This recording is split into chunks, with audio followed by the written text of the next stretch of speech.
ఉన్నారని చెప్పి అనేది మరి ప్రభుత్వం బ్లాక్ చేసింది అనేది మరి విష ప్రచారం చేస్తూ ఉన్నారు.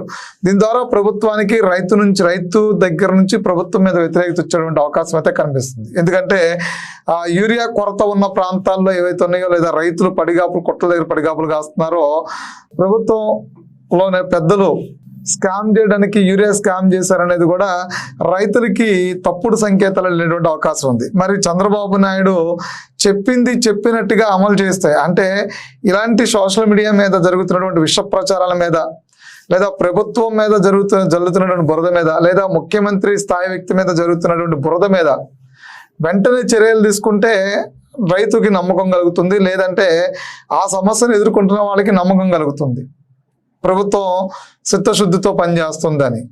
లేదు అంటే కనుక ప్రభుత్వాన్ని నమ్ముతున్నటువంటి ప్రజలు, ముఖ్యమంత్రి కూడా ఈ నిందలు మోయాల్సినటువంటి పరిస్థితి కనిపిస్తూ ఉంది.